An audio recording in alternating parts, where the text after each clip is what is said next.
안녕하십니까. 산업안전을 강의하는 최윤정입니다. 이번 시간은 제5장 유해요인 관리에 대해서 공부하도록 하겠습니다. 자, 5장의 유해요인 관리도 기존에 없던 내용이 추가된 장입니다. 그런데 이 부분은 조금 가볍게 공부해도 되지 않겠나 하는 생각 들어요. 물리적인 유해요인, 화학적 유해요인, 생물학적 유해요인 관리에 관한 내용인데요. 사실 이 유해요인 관리 부분은 산업위생 파트에서 물리적 또는 생물학적 유해요인에 대해서 나오고요.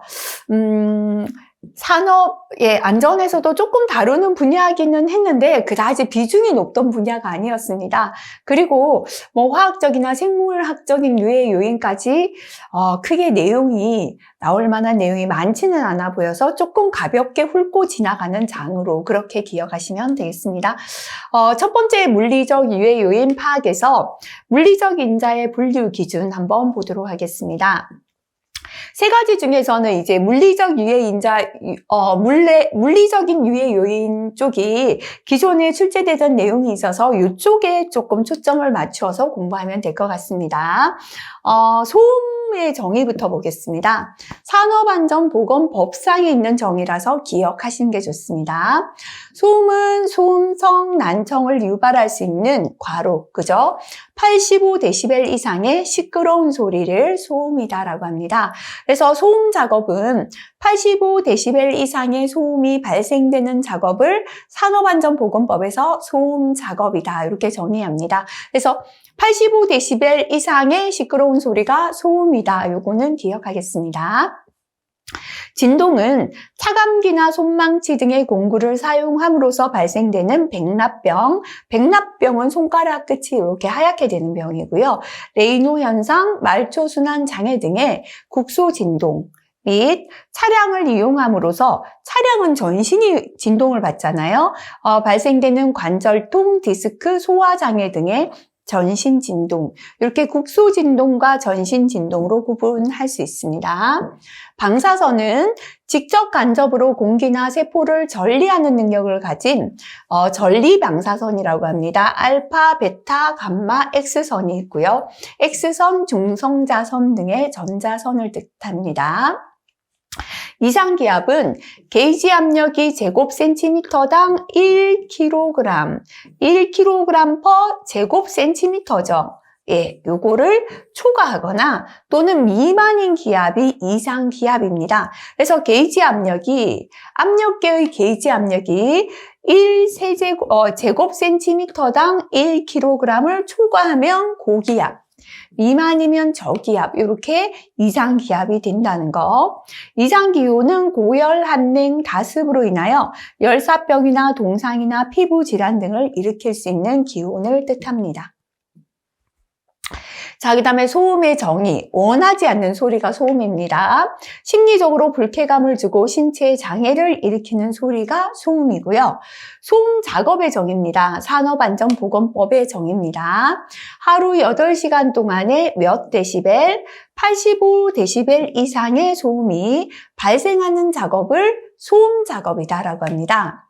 자, 소음 작업보다 한 단위, 우리나라에서 소음 체계에서는 한 단위가 올라가면 플러스 5dB 되는 거예요.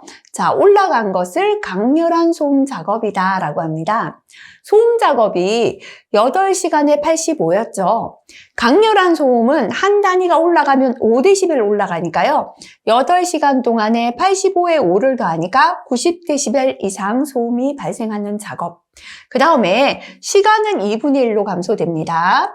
데시벨은 플러스 5가 됩니다. 하루 4시간 동안 95데시벨 이상의 소음이 발생되는 작업, 하루 2시간 동안 100데시벨 이상의 소음이 발생되는 작업, 하루 1시간은 105데시벨, 30분은 110데시벨, 15분은 115데시벨 이상의 소음이 발생되는 작업까지가 강렬한 소음 작업이에요.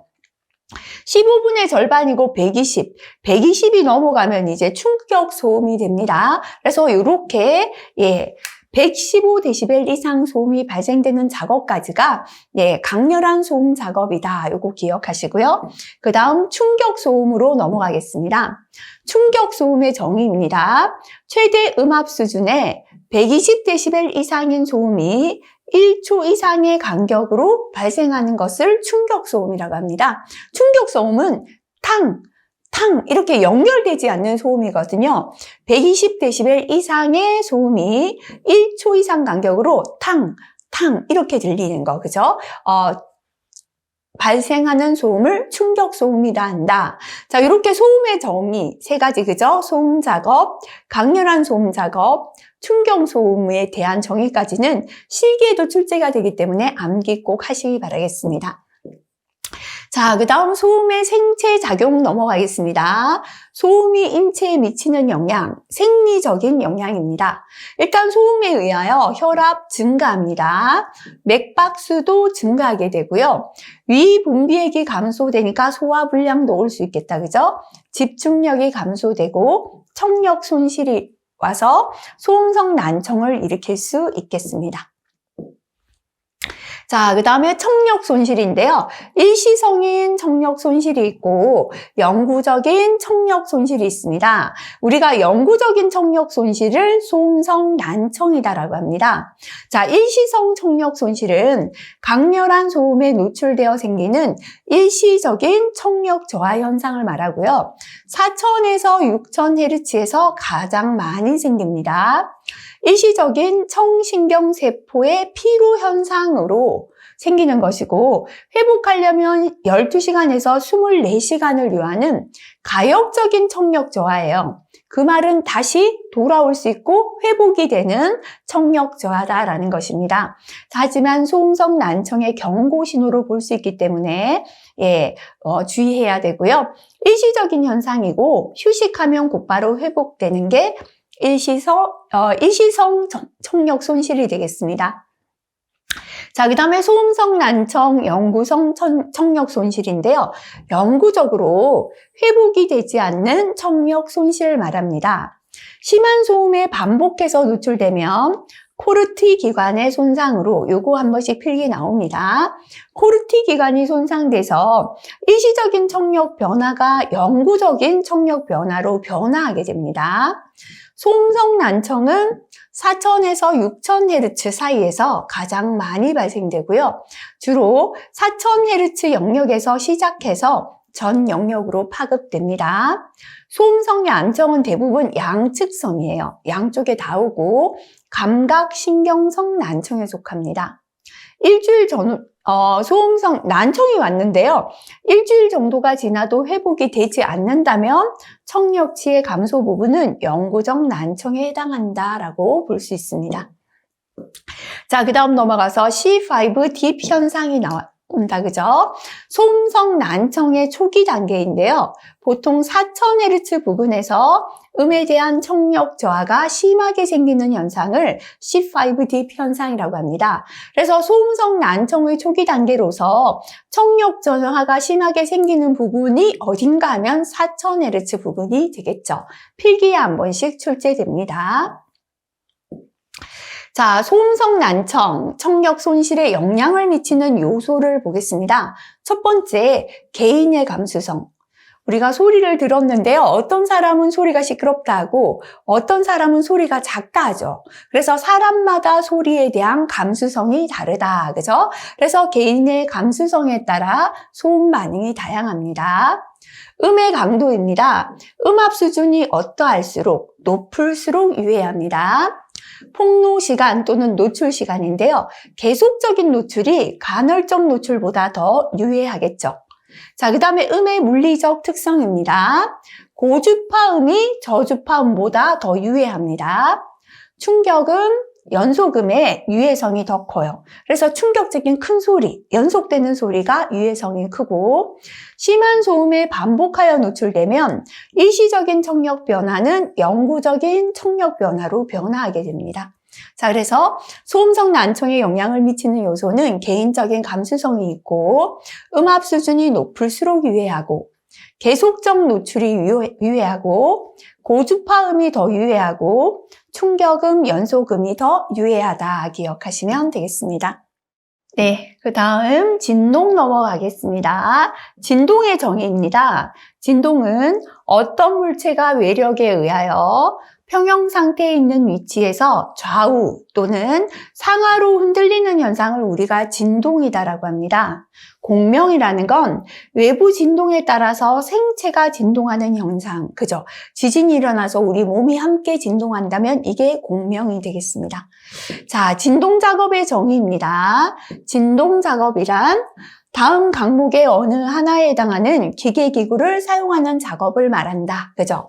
차감기, 동력을 이용한 해머, 체인톱, 엔진 커터, 동력을 이용한 연삭기, 임팩트 렌치 이런 걸 사용하는 작업을 진동 작업이다라고 정의합니다.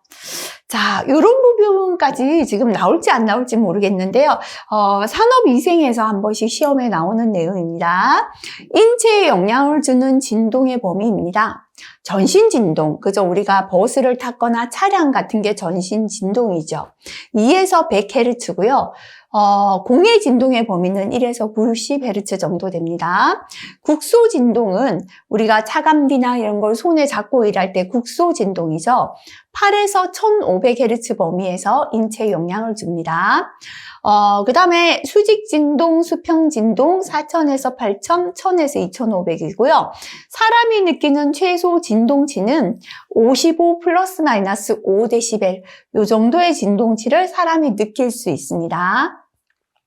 전신은 4Hz, 두부와 견부, 머리와 어깨는 20에서 30, 안구는 60에서 90Hz 진동에 공명하게 됩니다. 인체가 함께 진동하게 된다. 그죠? 전신은 4, 두부, 견부 20에서 30, 안구는 60에서 90에서 공명합니다. 자, 그 다음에 진동의 생체 작용인데요. 전신 진동의 특징입니다. 전신 진동은 신체 전신에 전파되는 진동을 말합니다. 그래서 우리가 비행기나 선박, 트럭과 같은 교통 차량, 트랙터, 흙 파는 기계 같은 각종 영농기계에 탑승했을 때 발생하는 진동에 해당되고요. 전신 진동은 2에서 100Hz에서 장애를 유발합니다. 진동수가 어떠할수록 클수록 가속도가 클수록 장애와 진동 감각이 증가하게 됩니다. 자, 그 다음에 전신 진동이 인체에 미치는 영향입니다. 전신 진동의 영향이나 장애는 자율신경, 특히 순환기에 크게 나타납니다. 평형기관에 영향을 주어서 구토감, 현기증, 두통, 생식기 기능 이상 등을 일으키고요. 말초혈관이 수축되고 혈압 상승, 맥박이 증가하는 증상이 있습니다. 전신 진동은 100Hz까지 문제이나 대개는 30Hz에서 문제가 되고 60에서 90에서는 아까 안구가 공명한다 그랬죠. 시력 장애가 올 수 있습니다. 자, 그 다음에 우리가 사업장에서는 대부분 국소 진동이 문제가 되죠. 국소 진동은 국소적으로 손이나 발 등 신체 특정 부위로 전달되는 진동을 뜻해요. 그래서 차감기나 분쇄기, 연마기 등 진동 공구 작업에서 보통 발생이 됩니다. 국소 진동은 8에서 1500Hz에서 보통 장애를 유발합니다. 진동이 심한 기계 조작 등으로 혈관 신경계 장애를 초래해서 손가락, 그죠? 혈관이 좁아지면서 마비가 오고 근육통, 관절통, 관절운동 장애를 초래하게 됩니다. 레이노 현상 한 번씩 필기 출제됩니다. 문제는 국소 진동으로 인하여 말초혈관 운동 장애가 발생하여 손가락 끝에 혈관이 좁아져서 혈액순환이 원활하게 안 되는 거예요. 그래서 수지가 창백해지고 손이 차며 통증이 오는 현상으로 추운 환경, 저온에서 더 잘 발생되는 게 레이노 현상이 되겠습니다. 그래서 레이노 현상은 국소 진동으로 인한 장애이며 추운 환경에서 더 잘 발생된다. 요거 기억하시면 되겠습니다. 자, 그 다음에 방사선 넘어가 보도록 할게요. 방사선은 전자기파의 형태로 한 위치에서 다른 위치로 이동하는 에너지를 말합니다. 인간 생체에서 이온화시키는 데 필요한 최소 에너지를 기준으로 전리방사선, 비전리방사선으로 구분합니다. 그래서 이온하게 에너지를 기준으로 전리방사선, 비전리방사선을 구분하고요. 요건 한번 기억할까요? 전리방사선, 다시 말하면 이온화시키는 이온화 방사선의 종류입니다. 전자기 방사선에는 엑스레이와 감마선이 있고요. 입자 방사선에는 알파 입자, 베타 입자, 중성자가 있습니다. 자, 요거 한번 보겠습니다. 한 번씩 필기 나오는데요. 전리방사선의 인체 투과력 및 전리작용입니다. 자, 투과력 순서는 중성자 X나 감마, 베타, 알파 순서예요. 근데 전리작용이라는 건 생물학적인 효과죠. 전리시키는 생물학적인 작용이다, 그죠? 중성자가 제일 크고요. 알파, 베타, 감마나 X. 그래서 전리작용의 반대가 투과력이죠. 그래서 전리작용은 중성자, 알파, 베타, 감마나 X선 순서이고요. 투과력 반대죠. 중성자는 둘 다 크고요. X선이 투과력이 좋기 때문에 엑스레이 촬영하잖아요. 그죠? 투과력은 X나 감마, 베타, 알파가 됩니다. 요거를 암기하면 중성자는 둘 다 제일 크고 나머지 반대다 하면 되겠죠. 알파, 베타, 감마, X는 전리작용 순서다. 이렇게 기억하겠습니다. 자, 그 다음에 비전리 방사선은 비이온화 방사선, 이온화시키지 않는 방사선이죠. 그래서 긴 파장을 가지고 있어서 원자를 이온화시키지 못하여 비이온화 방사선이라고 합니다. 주파수가 감소하는 순서에 따라서 자외선, 가시광선, 적외선, 마이크로파, 라디오파, 초저주파, 극저주파까지가 비이온화 방사선, 비전리 방사선이 되겠습니다. 종류만 한번 볼까요? 비전리 방사선의 종류 및 파장인데요. 이거는 산업위생기사에는 굉장히 잘 출제가 되는 내용입니다. 비전리 방사선은 자외선, 화학선이라고 합니다. 100에서 400 나노미터이고요. 요거를 옹스트롱이라고 합니다. 옹스트롱. 옹스트롱으로 바꿀 때는 동그라미가 하나씩 더 붙으면 돼요. 1000에서 4000 옹스트롱이 됩니다. 적외선은 열선이라고 합니다. 750에서 1200 나노미터 또는 7500에서 12000 옹스트롱이 파장이 되겠습니다. 가시광선은 400에서 760 나노미터이고요. 4000에서 7600 옹스트롱 됩니다. 마이크로파는 1에서 300cm가 됩니다. 그래서 비전리 방사선은 자외선 또는 화학선, 적외선 열선이죠. 가시광선, 마이크로파가 비전리 방사선에 해당되겠습니다. 자, 방사선의 생체 작용이다, 그죠? 전리 방사선의 건강 영향입니다. 알파 입자는 투과력이 작아요. 아까 알파는 전리 작용이 컸잖아요, 그죠? 반대로 투과력은 작았죠. 우리 피부를 직접 통과하지 못하기 때문에 피부를 통한 영향은 매우 작아요. 방사선은 생체의 구성 원자나 분자에 결합되어서 전자를 이온화하고 원자의 들뜸 현상을 일으킵니다. 반응성이 매우 큰 자유라디칼이 생성되어 단백질, 지질, 탄수화물, 그리고 DNA 등 생체 구성 성분을 손상시키는 이러한 작용도 하게 되겠습니다. 자, 그럼 이제 비전리 방사선 중에서 자외선의 인체 영향은 무엇인가? 그죠? 자외선은 화학선이다라고 합니다. 왜냐하면 눈과 피부의 화학 변화를 일으키는 게 자외선입니다. 광화학적 반응을 하는데요. 산소 분자를 해리해서 오존을 생성하게 합니다. 요거는 산업위생엔 잘 나옵니다. 한번 기억할게요. 자외선은 화학선인데요. 눈과 피부의 화학 변화 일으키고 광화학적 반응합니다. 산소 분자를 해리해서 오존을 생성하는 작용합니다.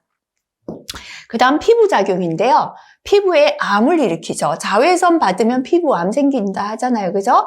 피부 홍반을 형성하고 색소 침착, 김이 생기게 하죠. 피부를 비후 두껍게 합니다. 옥외 작업을 하면 콜타르의 유도체, 벤조피렌, 안트라센 화합물과 상호작용해서 피부암을 유발시키는 게 자외선이고요. 눈에 대한 영향인데요. 결막염, 백내장, 급성 각막염을 만들어내고, 하지만 좋은 게 있죠. 예, 비타민 D는 자외선 햇볕 봐야 생긴다 그러죠. 그래서 비타민 D를 생성하고, 또 우리가 햇볕 좋은 날에 옷이나 이불을 널잖아요. 그죠? 햇볕에 살균 작용합니다. 자, 그 다음에 전신 건강장애 일으킬 수 있습니다. 자, 그 다음에 적외선은요. 예, 적외선의 인체 영향 볼게요. 적외선이 신체에 조사되면 일부는 피부에서 반사되고 나머지는 조직에 흡수됩니다. 신체에 조사되면 일부는 피부에서 반사되고 나머지는 조직에 흡수되는 게 적외선인데요. 적외선이 흡수되면 화학 반응을 일으키는 것이 아니라 구성 분자의 운동 에너지를 증가시켜서 조직의 온도가 상승합니다. 그래서 아까 자외선은 화학선이지만 적외선은 열선이다. 왜냐하면 화학 반응을 일으키는 게 아니라 조직 온도를 상승시키는 게 적외선이 되겠습니다. 자, 적외선 백내장을 초자공, 대자공 백내장이라 합니다. 이 부분 두 개 기억할게요.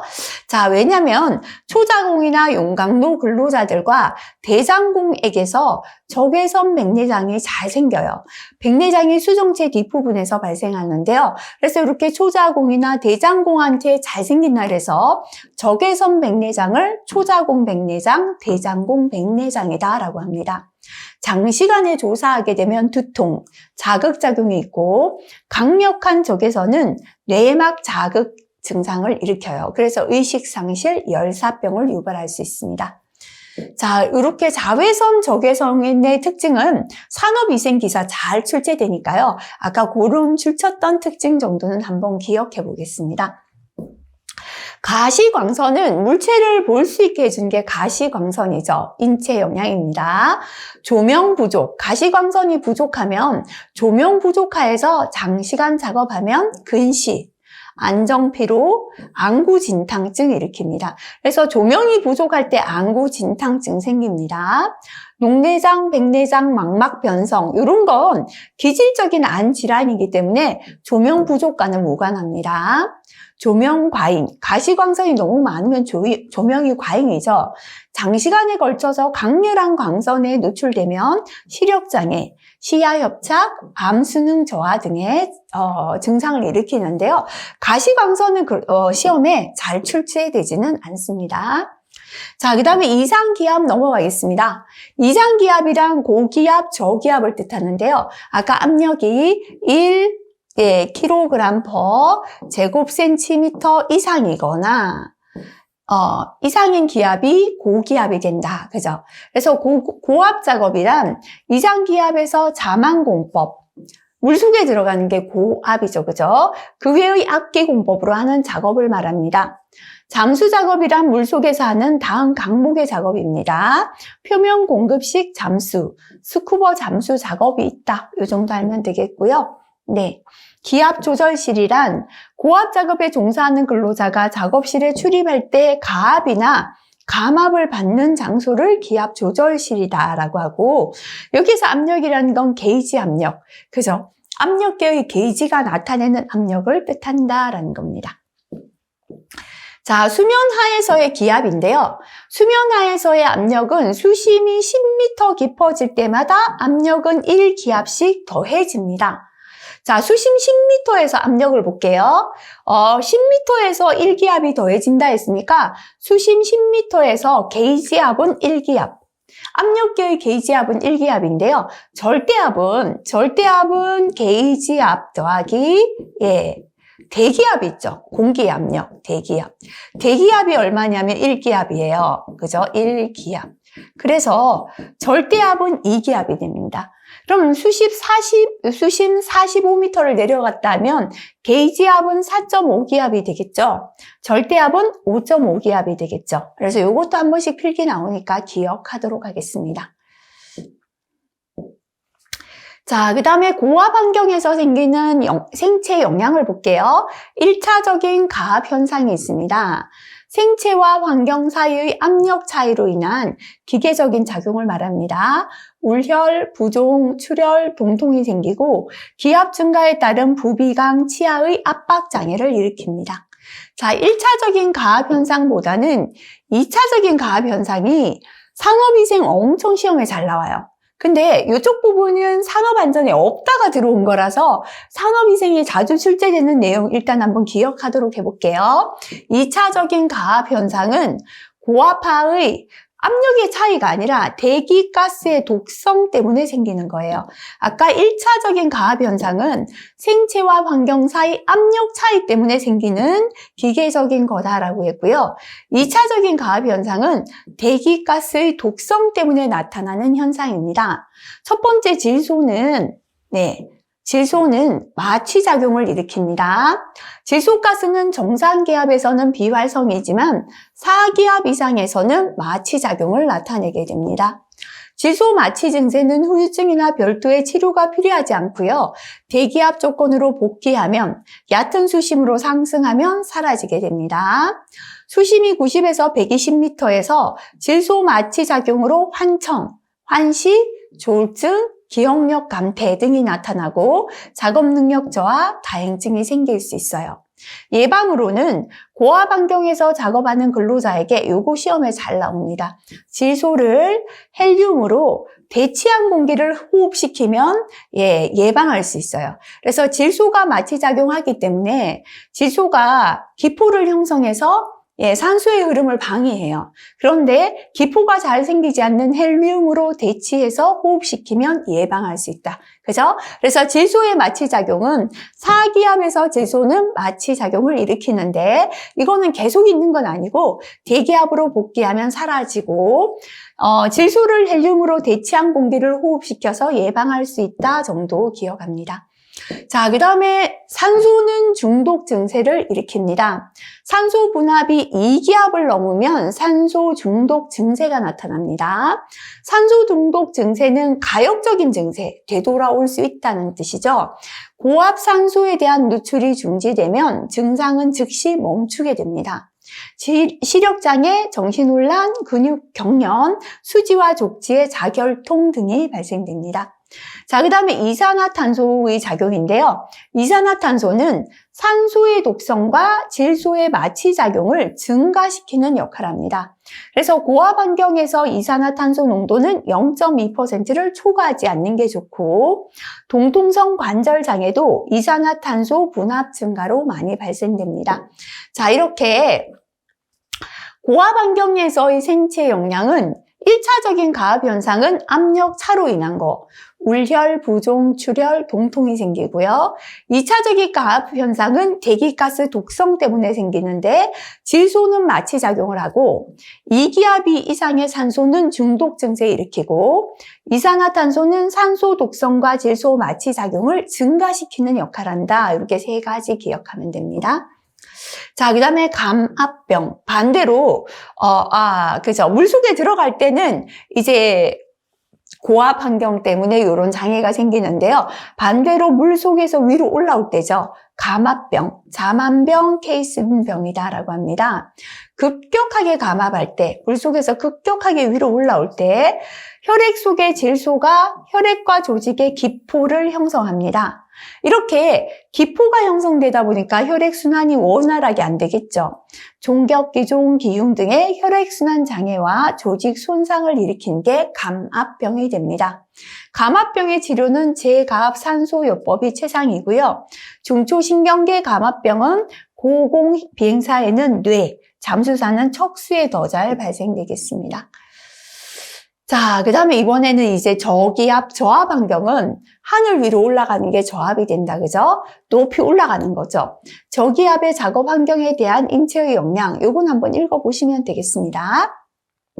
자, 그 다음에 고공 증상, 그죠? 산에 높은 산 올라가거나 비행기 타거나 할 때요. 신경장애, 동통성 관절장애, 항공치통, 항공이염, 항공부비감염 등을 일으킬 수 있습니다. 자, 그 다음에 폐수종인데요. 요게 산업위생에선 좀 시험 잘 나옵니다. 폐수종은 진해성 기침과 호흡 곤란이 나타나고 폐 동맥 혈압이 상승하다가 산소가 공급되거나 해면으로 귀환하면 소실되는 거예요. 높은 곳에서 해면, 그죠? 바다의 제일 윗부분까지 오면 없어지는 게 증상이 폐수종이다. 그죠? 어른보다 순화 적응 속도가 느린 어린이에게서 많이 발생되는 게 폐수종이 됩니다. 고공순화된 사람이 해면에 돌아올 때도 발생됩니다. 자, 그 다음에 이제 고산병, 높은 산에 올라갔을 때죠. 극도의 우울증, 두통, 식욕 상실을 보이는 임상 증세군이고 가장 특징적인 게 흥분성이 되겠습니다. 저산소증, 산소결핍증입니다. 저기압에서 가장 문제가 되는 것이 바로 저산소증, 산소결핍증이 가장 큰 문제가 됩니다. 체내 조직에 산소가 결핍된 상태를 저산소증이라고 합니다. 산소 결핍에 가장 민감한 조직은 바로 뇌, 대뇌 피질입니다. 생체 내에서 산소 공급 정지가 2분 이상이 되면 활동성이 회복되지 않는 비가역적인 파괴가 일어납니다. 그래서 뇌에 한 2분 정도 산소가 공급되지 않으면 이거는 이제 뇌가 돌아오지 못하는 비가역적인 파괴를 일으켜버린다. 그죠? 이만큼 산소 결핍 위험하죠. 고산지대나 지역이 높은 곳에서 발생하고 판단력 장애, 행동장애, 권태감 등을 일으킬 수 있습니다. 자, 그 다음에 이제 이상기온인데요. 고열의 정의, 이거 한번 읽어보시면 되고, 그 다음에 습구, 흡구, 온도지수. 필기에도 한 번씩 출제되죠. 그죠? 습구, 흡구, 온도지수는 근로자가 고열 환경에 종사함으로써 받는 열 스트레스 또는 위해를 평가하기 위한 도구, 다니는 도시입니다. 로서 기온이나 기습이나 복사열을 종합적으로 고려한 게 습구, 흡구, 온도지수가 되겠습니다. 자, 온열요소. 요거는 필기에 한 번씩 나왔죠. 온열요소 또는 인체에 열 교환에 영향을 미치는 요소입니다. 우리가 덥다라고 느끼는 거, 그죠? 기온, 온도가 높을 때도 덥죠. 기습, 습도가 높을 때도 덥죠. 기류, 대류 또는 풍속인데요. 더운 바람이 불어와도 덥죠. 복사열, 햇볕이 비쳐도 덥죠. 그래서 기온, 기습, 기류, 복사열이 온열 요소 또는 인체 열교환에 영향을 미치는 요소가 되겠습니다. 자, 그 다음에 고온의 생체 작용입니다. 고온에서 생리적 변화인데요. 우리가 더운 환경, 고온이 되면 몸이 변화되죠. 일단 체의 표면의 한선의 수, 땀샘이 증가하게 됩니다. 갑상선 호르몬 분비는 감소됩니다. 다 증가하고 확장되고 하는데요. 갑상선 호르몬 분비는 고온에서 감소됩니다. 간 기능 저하가 발생됩니다. 콜레스테롤 대 콜레스테롤 에스터 B가 감소하게 됩니다. 자, 그래서 요거는 또 산업위생엔 잘 나와요. 고온에서의 1차적인 생리적 현상, 그러니까 1차적으로 몸에 나타나는 건 발한, 땀이 나죠. 불감발한, 피부 혈관은 확장되고요. 체 표면적도 증가되고 호흡도 증가되고 근육이 이완되게 됩니다. 불감발한이 뭔가 나와 있죠, 그죠? 우리가 느끼지 못하는 사이에 피부나 호파로부터 수증기, 이산화탄소 등이 체외로 발산하는 현상. 땀은 우리가 땀나는 게 보이는데요. 느끼지는 못하는데 피부, 허파에서 수증기, 이산화탄소가 증발하는 걸 불감발한이다라고 합니다. 고온에서의 2차적인 생리적 현상입니다. 심혈관 장애, 신장 장애, 위장 장애, 신경계 장애, 피부 기능 장애, 수분이나 염분 부족. 자, 이렇게 불감발한, 피부 혈관 확장되고, 체표면적 증가되고, 호흡이 증가되고, 근육이 이완되는데요. 갑상선 호르몬 분비는 어떻게 된다? 감소된다. 그죠? 자, 그 다음에 이제 고열 장애 분류입니다. 요거는 한 번씩 필기도 나왔습니다. 열성 발진이라고 하고요. 열성 혈압증이라고도 하는데 가장 흔히 발생되는 피부 장애고 우리가 여름에 땀띠다라고 하는 게 열성 발진이 되겠습니다. 한선, 땀샘에 염증이 생겼는 거죠. 그래서 피부에 작은 수포가 형성되고 범위가 넓어지면 발한, 땀이 나는데 장애를 주게 됩니다. 자, 그 다음 이제 열쇠약입니다. 열성 발진, 땀띠보다 좀 심하면 쇠약해진다. 그죠? 고열 작업장에서의 만성적인 건강 장애가 됩니다. 전신 권태, 위장 장애, 불면, 빈혈 등의 증상이 있습니다. 이 열쇠약이 조금 심해지면 열경련 됩니다. 자, 요 열경련은 전형적인 열중증의 형태입니다. 고온 환경에서 심한 육체적인 노동을 할 때 혈중의 염분 농도 저하가 원인이에요. 피 속에 염분 농도가 떨어져서 생기는 게 경련. 염분이 떨어지면 경련이 일어난다. 이렇게 기억하시면 됩니다. 근육경련, 현기증, 이명, 두통, 구역, 구토 등의 증상이 있고요. 수분하고 NaCl, 염화나트륨을 보충합니다. 생리식염수 0.1% 공급하면 됩니다. 일시에 염분 농도가 높으면 흡수 저하가 생기기 때문에 식염 정제는 공급해서는 안 된다, 그죠? 수분이나 NaCl, 생리식염수 0.1%를 공급하는 게 대책이 되겠습니다. 자, 그 다음에 열피로인데요. 요거는 열탈진, 열피비다라고도 합니다. 고온 환경에서 장시간 힘든 노동을 할 때 고열에 순환되지 않은 작업자에게 많이 발생되고요. 과다 발한, 너무 땀을 많이 흘려서 수분과 염분 손실 및 탈수로 인한 혈장량 감소가 원인이에요. 그래서 수분과 혈중의 염분 농도가 떨어진 건 열경련, 염분이 없으면 경련 생긴다 그랬죠. 근데 너무 과다 발한으로 인한 수분과 염분 소실로 혈장량이 감소해버린 건 열피로가 되겠습니다. 심할 때는 허탈로 빠져서 의식을 잃을 수도 있고요. 휴식 후에 5% 포도당을 정맥 주사하는 게 대책되겠습니다. 자, 이제 열피로가 더 심해지면 열허탈 또는 열실신이 됩니다. 고열 작업장에 순화되지 못한 작업자가 고열 작업을 수행할 때 혈액순환 장애로 인하여 신체 말단부의 혈액이 과다하게 저류되며 뇌의 혈액 흐름이 좋지 못하여 대뇌 피질의 혈류량이 부족해서 발생합니다. 그래서 혈액순환 장애로 피가 전부 다 실체 말단으로 가니까 뇌에 피가 부족하고 그래서 대뇌 피질 혈류량이 부족해서 뇌의 산소 공급 부족으로 생기는 게 열허탈, 열실신이 됩니다. 저혈압, 뇌의 산소 부족으로 실신, 현기증이 나고요. 그늘에서 휴식하고 염분, 수분을 경구로 보충하는 게 대책되겠습니다. 자, 그 다음 이제 열사병이다, 그죠? 태양의 복사열에 직접 노출되었을 때, 우리가 더운 여름에 햇볕을 뇌에 너무 많이 볼 때다, 그죠? 뇌의 온도 상승으로 체온 조절 중추 기능 장애.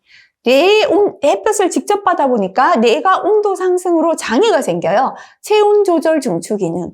그래서 땀을 흘려서 체온을 조절해야 되는데 열사병은 땀이 나지 않아요. 그래서 체온 조절이 안 되어서 체내 열이 축적되어 발생되는 게 열사병이 되겠습니다. 중추신경계 장애인데요. 신체 내부의 체온 조절 계통이 기능을 잃어 발생합니다. 전신적인 발한 정지, 발한이 땀이죠. 피부는 땀이 나지 않아 건조합니다. 응급처치법은 체온을 급히 하강해야 되는데요. 얼음물에 몸을 담가서 체온을 39도 이하로 유지하는 게 중요합니다. 자, 그리고 체열 생산 억제를 위하여 항신진 대사제를 투여합니다. 자, 그래서 이걸 보면요. 열성 발진은 땀띠입니다. 열쇠약이죠. 조금 더 하면 열경련인데요. 염분 농도 저하되면 경련 난다 했죠. 요거는 혈중 염분 농도 저하가 원인이에요. 그 다음 열피로나 열탈진인데요. 탈수로 인한 혈장량 감소가 원인이 됩니다. 그 다음 열허탈이다, 그죠? 대뇌 피질의 혈류량이 부족해서 생긴다. 그 다음에 열사병은 체온 조절 중추 기능 장애. 대뇌의 체온 조절 중추 기능에 장애가 생긴 것이다. 이렇게 정리하고 넘어가겠습니다. 자, 그 다음에 이제 저온에서의 생체 작용입니다. 저온에서의 생리적 변화인데요. 이제 추워지죠. 저온에서의 1차적인 생리적 변화입니다. 근육이 긴장되어서 긴장이 증가하고 떨리죠. 몸이 추울 때 떨리잖아요. 그죠?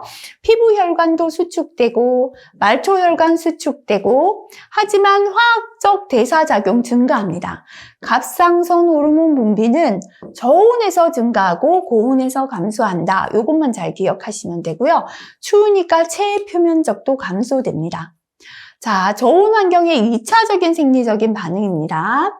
말초 냉각이죠. 말초 혈관의 수축으로 인하여 표면 조직 냉각이 진행됩니다. 식욕이 변화되는데요. 저온에서는 근육활동, 조직대사 증진으로 식욕은 항진, 저온에서 식욕은 더 좋아집니다. 우리가 더울 때 입맛 떨어진다 하잖아요. 그죠? 혈압 변화인데요. 피부 혈관 수축으로 혈압은 일시적으로 상승합니다. 그리고 계속해서 저온에 노출되면 떨어지게 됩니다. 순환 기능인데요. 피부 혈관의 수축으로 순환 기능이 감소하게 됩니다. 자, 그 다음에 이제 한랭 환경에서의 건강장애인데요. 전신 체온 강화, 요거를 저체온증이다라고 합니다. 전신 체온 강화는 장시간의 한랭 노출과 체열 상실에 따라서 발생하는 급성 중증 장애가 됩니다. 저체온증은 몸의 심부 온도가 35도 이하로 내려갔을 때 생긴다. 그죠? 한번 읽어보시면 되고요. 그 다음 동상이다. 그죠? 동상은 조직의 동결을 말합니다. 피부의 이론상 동결 온도는 약 영하 1도면 피부가 얼 수 있다고 봅니다. 저온 작업에서 손가락, 발가락 등의 말초 부위는 피부 온도 저하가 가장 심한 부위가 되고 그래서 손가락, 발가락에서 동상이 잘 생기죠. 발가락은 12도씨에서 시린 느낌, 12도만 되어도 시리다는 생각이 들고요. 6도씨에서는 아픔을 느끼게 됩니다. 동상의 구분 보겠습니다. 1도 동상은 발적, 빨갛게 되는 거죠. 가려우며 혈관 확장으로 국소 발적이 생깁니다. 2도 동상은 수포 형성과 염증인데요. 수포가 생기고 광범위한 삼출성 염증이 생깁니다. 3도 동상은 조직괴사, 궤저입니다. 심부 조직까지 동결되어 조직괴사로 인한 궤저가 발생하는 게 3도 동상이 되겠습니다. 자, 그 다음에 이제 참호족, 참수족, 침수족이다라고 하는데요. 한랭 환경에 장시간 노출됨과 동시에 발이 지속적으로 습기나 물에 잠길 때 참호족, 참수족, 침수족이 옵니다. 지속적인 국소에 발가락의 산소 결핍이 원인이 되고요. 모세혈관 벽이 손상되어 부종, 붓거나 자결감, 가려움, 심한 동통이 나타날 수 있고 수포 궤양이 형성될 수도 있습니다. 그래서 침수족, 참호족은 발생 조건이 유사하고 임상, 증상, 징후가 거의 비슷하게 되겠습니다. 자, 물리적인자의 노출 기준, 그죠? 노출 기준에서 요건 암기해야 됩니다. 소음의 노출 기준이에요.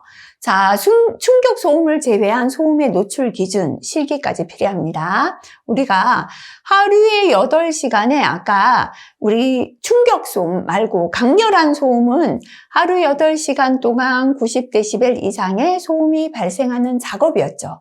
이게 소음 노출의 기준이에요. 그래서 8시간 동안은 90dB까지 노출이 가능합니다. 그 다음에 시간은 2분의 1로 감소되고 데시벨은 플러스 50 올라갑니다. 4시간 동안은 95dB까지 노출 가능하죠. 그 다음에 100dB은 2시간 노출되고 105는 1시간, 110은 30분, 115는 15분 노출된다. 그죠? 115dB이 넘으면 노출해서는 안 된다라는 겁니다. 그래서 그거를 줄여서는 안 돼요. 그래서 소음 노출 기준은 115를 초과하는 소음에는 노출되어서는 아니 된다. 그래서 강렬한 소음 작업 기준하고 소음의 노출 기준이 동일하다. 요거 기억하시면 되겠습니다. 자, 그 다음에 충격 소음의 노출 기준이 되겠습니다. 아까 120dB 이상부터는 충격 소음이다 라고 했죠. 충격 소음은 120dB 이상인 소음이 1초 이상의 간격으로 발생되는 것이다 라고 했죠. 자, 그래서 충격 소음부터는 몇 시간이 아니라 노출 횟수로, 노출 기준을 정합니다. 120dB은 하루 10,000회까지 가능합니다. 그 다음에 데시벨은 플러스 10dB 되고요. 횟수는 10분의 1로 감소됩니다. 130dB은 1000회까지 노출될 수 있고, 140dB은 100회까지 노출될 수 있어요. 120만 회, 130, 1000회, 140, 100회까지 노출될 수 있다. 그죠? 그래서 소음에 대한 노출 기준 두 가지는 암기하고 넘어가도록 하겠습니다. 자, 그 다음에 이제 소음의 노출 정도 평가죠. 노출 지수를 계산할 때 밑에는 뭐냐면 노출 기준이에요. TLV, 그죠? 첫 번째 소음의 노출 기준. C1은 뭐냐면 실제 현장에서 측정한 소음 노출 기준이고요. 소음 노출 시간. 그러니까 예를 들어서 90dB에 노출될 수 있는 시간 8시간인데 실제로 노출될 시간 2시간이라면 실제 노출 시간 들어가면 됩니다. 이렇게 넣어도 되고요. 노출 지수는 소음이 들어가도 돼요. 밑에는 그 시간에 해당되는 소음 기준 들어가도 되고 C는 실제 현장에서 측정한 소음이 들어가도 상관없습니다. 그래서 밑에는 노출 시간, 노출 기준, 위에는 실제 노출된 것. 이렇게 첫 번째 거 플러스 두 번째 노출 기준, 두 번째 측정값, 세 번째 노출 기준, 세 번째 측정값을 다 더해 주시면 노출 지수가 됩니다. 자, 그 다음에 평가는 노출 지수가 1보다 크다는 건 노출 기준을 초과했다라는 것이고 1보다 작다라는 건 노출 기준을 초과하지 않았다, 이렇게 평가할 수 있겠습니다. 자, 그 다음에 이제 고온에 대한 노출 기준입니다. 요거는 산업위생은 잘 나오는데 산업안전은 어쩌다 한번 나와요. 근데 이제는 또 요 부분이 또 그죠? 추가가 되었기 때문에 한번 기억해 볼게요. 계속 작업이죠. 경작업은 30, 중등작업 26.7도씨, 중작업 25도씨. 그 다음에 75% 작업하고 25% 휴식할 때입니다. 30.6, 28, 25.9. 50% 작업, 50% 휴식은 31.4, 29.4, 27.9. 25% 작업, 75% 휴식일 때는 32.2, 31.1, 30.0도씨가 노출 기준이 됩니다. 그래서 요거는 다까지는 기억 안 해도 될 것 같고요. 한 요 두 가지 정도 한번 보고 지나가면 어떨까 싶습니다. 그래서 고온의 노출 기준 표시 단위는 스쿠후쿠 온도 지수를 사용하며 다음 각호 식에 따른다. 그죠? 스쿠후쿠 온도 지수. 요거는 한 번씩 필기에 최근 들어 나오고 있으니까 기억하겠습니다. 자, 옥외죠. 태양광선이 내리쬐는 장소에서의 공식은 WBGT 도시는 0.7 곱하기 자연스쿠 온도 플러스 0.2 곱하기 흑구 온도 플러스 0.1 곱하기 건구 온도가 공식입니다. 그래서 계산하셔서 단위 도시를 붙여주시면 돼요. 자, 옥내 또는 옥외더라도 태양광선이 내리쬐지 않는 옥외. 옥내하고 똑같이 취급합니다. 태양이 없어서 뭐가 없어지냐면 건고온도 사라진다, 이렇게 보시면 돼요. 그래서 0.7 곱하기 자연스쿠 온도고요. 0.3 곱하기 흑구 온도 하면 옥내 또는 태양광선이 내리쬐지 않는 장소입니다. 요거는 암기하고 지나가도록 할게요. 평균 WBGT는 잘 나오진 않습니다. 밑에는 발생시간 다 더해주시고요. 위에는 WBGT 첫 번째 것 곱하기 노출된 시간, 두 번째 것 곱하기 발생 시간에서 다 더해주시면 되겠습니다. 자, 그 다음에 라돈의 노출 기준은 법에 추가된 지 조금 되었습니다. 근데 아직까지 시험에는 안 나왔는데요. 수치만 보고 지나갑니다. 작업장의 농도 미터 3승당 베크렐입니다. 600 베크렐이 라돈의 노출 기준이다. 그죠? 이거 그냥 수치만 보고 지나가겠습니다. 자, 그 다음에 이제 물리적 유해 요인 관리 대책 수립에서 소음 관리 대책입니다. 소음관리 대책에서는 방음 대책이다. 똑같은 거죠. 그죠? 첫 번째 음원 대책인데요. 소음 발생되는 발생원 대책입니다. 제일 좋은 건 발생원을 제거하는 거죠.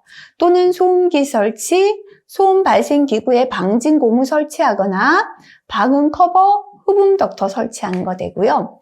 자, 그 다음에 전파 경로. 음원이 발생되어서 전파되는 경로에 대한 대책이죠. 흡음이나 차음 처리, 방음벽, 거리 감쇄, 지향성 변화 등이 됩니다. 수음 대책은 소음을 듣는 사람에 대한 대책입니다. 마스킹 효과, 귀마개 착용, 수음자에 대한 대책이다. 그죠? 이중창 설치 등이 해당되겠습니다. 자, 그 다음에 이제 난청 발생에 따른 조치. 요거는 산업안전보건법의 내용입니다. 해당 작업장의 소음성 난청 발생 원인을 조사해야 되고요.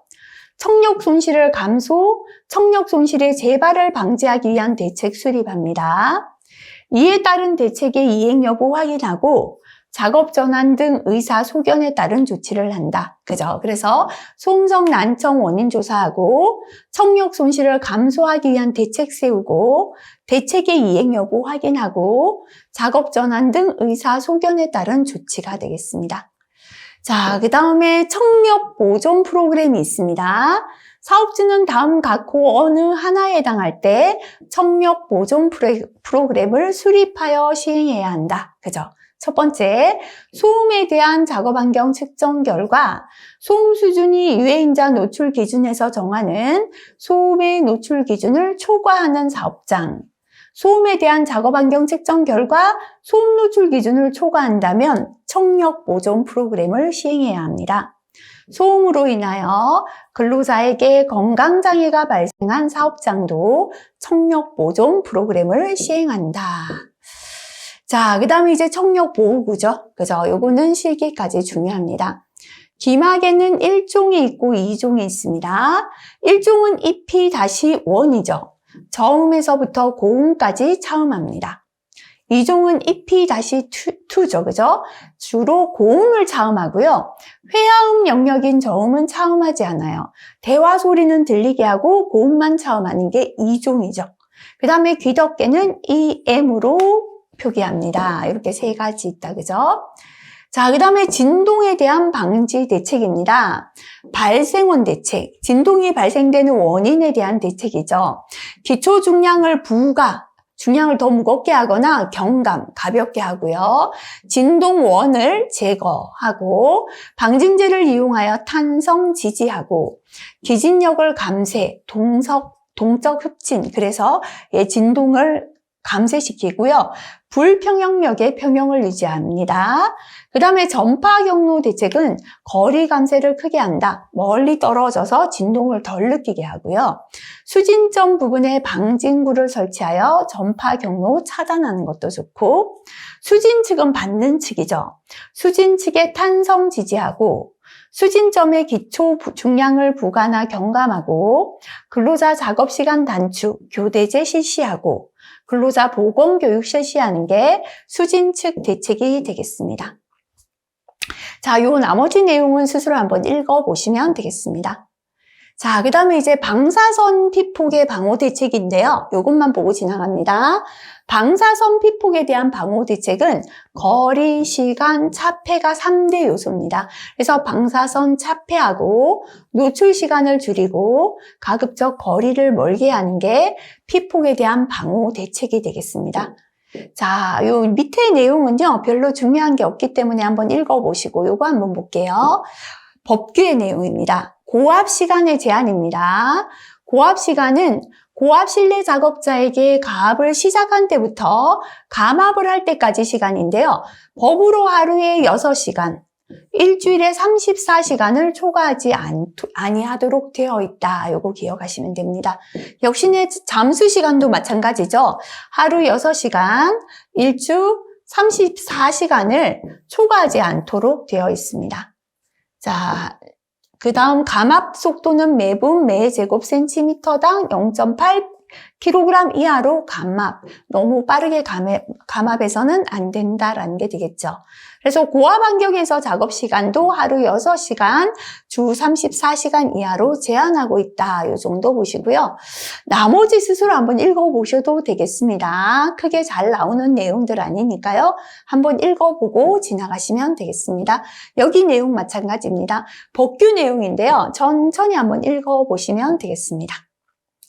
자, 예, 마찬가지 그죠? 한랭 작업 어떻게 해야 하는가? 뭐 어렵지 않은 내용이라 예, 읽어보고 지나가시면 되겠습니다.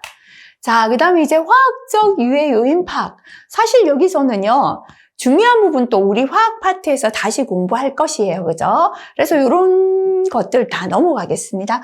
크게 출제가 되지 않을 것 같다라고 예상은 하고 있습니다. 하지만 이런 내용들 법규에 있는 내용이기 때문에요. 한번 실어봤고요. 자, 입자상 물질의 종류 및 정의, 이것도 화학 파트에서 공부합니다. 그래서 한번 스스로 한번 읽어봐 주시면 되겠습니다. 화학에서 다시 한번 정의합니다. 자, 이쪽 부분은 대부분이 중요한 내용은 또 우리가 화학에서 공부를 하기 때문에 크게 그냥 스스로 한번 읽고 지나가셔도 될 것 같아요. 성면에 의한 건강장애, 요거는 우리가 실기에서도 나옵니다. 성면 중에서는 건강에 가장 치명적인 영향을 미치는 게 청성면이 됩니다. 크로시돌라이트가 되고요. 청성면, 갈성면, 백성면 순으로 유해성이 큽니다. 성면은 성면폐증, 성면 먼지가 폐에 껴서 성면폐증, 폐암, 악성 중피종은 늑막의 암이 됩니다. 이런 것들을 유발할 수 있다. 그죠? 자, 그래서 화학적 유해 요인 노출 기준이 예, 이게 출제 기준에는 올라와 있지만요. 이게 법규의 노출 기준입니다. 이거를 다 암기할 수는 없기 때문에요. 이런 내용들 좀 넘어가도 괜찮을 것 같습니다. 자, 그리고 계산 문제 필요한 거는 화학 파트에서 예, 다시 공부하겠습니다. 자, 그래서 화학적 유해 요인의 관리 대책, 그죠? 유해물을 취급할 때의 안전 조치입니다. 첫 번째, 유해물 발생원을 봉쇄한다면 가장 좋습니다. 자, 봉쇄. 아예 사용하지 않거나, 예, 그죠. 한다면 좋지만 어쩔 수 없이 사용해야 된다면 유해물의 위치나 작업 공정을 위험하지 않은 걸로 바꾸는 게 좋겠죠. 바꾸는 것도 안 된다면 작업 공정을 은폐, 덮어버리는 거죠. 유해 물질이 발생되어서 근로자에게 노출되지 않게 작업장을 근로자와 멀리 떨어뜨리는 격리입니다. 그래서 첫 번째는 발생원을 봉쇄하고, 두 번째는 위치나 공정을 변경하고, 세 번째는 작업 공정을 은폐하거나 작업장을 격리하는 게 유해물 취급할 때의 안전 조치가 됩니다. 자, 그 다음에 작업 환경을 개선하는 대책입니다. 첫 번째는 대치나 대체. 위험한 걸 위험하지 않은 걸로 바꾸는 거죠. 그래서 대치나 대체는 공정의 변경, 유해물질 변경, 시설의 변경, 이렇게 세 가지가 대치나 대체가 되겠습니다. 자, 그 다음에 이제 격리가 됩니다. 저장물질 격리하고, 시설을 격리하고, 공정을 격리하고, 작업자를 격리하고, 이렇게 두 번째 격리가 되고요. 세 번째 환기죠. 환기를 통해 유해물질을 밖으로 빼내는 거죠. 국소 환기, 전체 환기가 됩니다. 자, 그 다음에 네 번째 교육인데요. 올바른 작업 방법에 대한 교육과 습관화하는 거예요. 만약에 여기에서 작업 환경의 개선 대책 중에 공학적인 대책이다 하면은 예, 세 가지입니다. 그죠? 첫 번째 대치 또는 대체가 되고요. 두 번째 격리, 세 번째 환기, 그죠? 네 번째 교육은 공학적인 게 아니죠. 그래서 작업 환경의 개선 대책 네 가지에는 교육이 포함되고 공학적인 대책에는 교육이 빠진 세 가지다. 이렇게 기억하시면 되겠습니다. 자, 그 다음에 넘어가서 생물학적인 요인이 또 있는데요. 과연 여기서도 뭐가 나올지 모르겠고 우리는 이것만 한번 살펴보고 지나갑니다. 법적으로 생물학적인 유해인자 한번 볼게요. 생물체 또는 생물체로부터 방출된 생물체나 생물체로부터 방출된 입자, 휘발성 성분에 의해 건강장애를 유발하는 물질을 생물학적 유해인자다라고 합니다. 바이오 에어로졸의 정의를 볼게요. 살아있거나 살아있는 생물체를 포함하거나 또는 살아있는 생물체로부터 방출된 0.01에서 100 마이크로미터 입경 범위의 부유입자, 분자, 휘발성 성분을 바이오 에어로졸이라 합니다. 요거 정의 한번 보고 지나가고요. 생물학적 유해 요인에 노출되면 세균, 병원성 바이러스에 감염되거나 알레르기 반응 또는 독성 반응을 일으킬 수 있다. 그죠?